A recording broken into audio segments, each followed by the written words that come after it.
I read a wonderful thing about a Canadian man in the Financial Times, the curiously pink newspaper that comes out of England that I really like because the A section is some right-on news reporting, very astute, well-written, and to the point. And so I was alone in a hotel room in Stockholm, and I saw this beautiful 1-inch by 1-inch news bite of information. There's a man from Canada who ventured south into America, into bullet-ridden, toxified America, and he went to New York City, and he went into a Starbucks, and he went into the men's room, and this is what it said in the article, he managed to somehow crush his penis in the toilet. How does one crush his penis in a toilet seat? I'm alone in a hotel room in Stockholm with this information.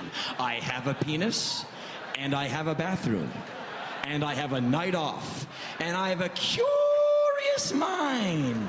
I want to know these things, and you see now how desperately, pathetically lonely I am.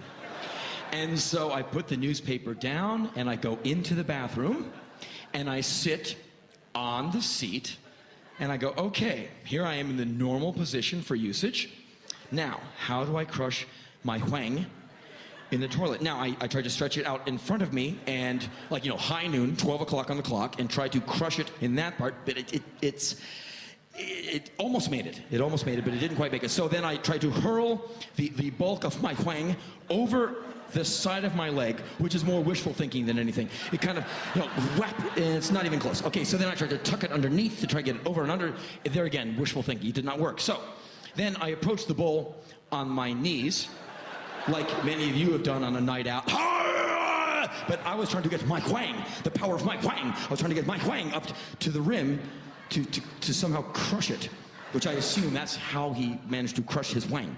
And there again, the rim is here, I'm nowhere close. So, it took a little bit of doing, but I managed to, basically like this, and I approached the bowl in kind of that limbo walk thing that people do at parties. No one ever asked me to go to parties. I haven't been to a party since I was in 8th grade. So, there I was in front of the bowl, and now I've got the bowl like wrapping around my inner thighs. It's kind of cold, but not so bad. And so I managed to get my wang on the rim of the toilet, and having achieved that, I viciously attacked my wang with the seat, causing to emit a whap, ow, whap, ow, whap, ow kind of rhythm. And it was a hearty whap, because it's hitting porcelain and flesh, whap, and I was like, ah, because it kind of hurts.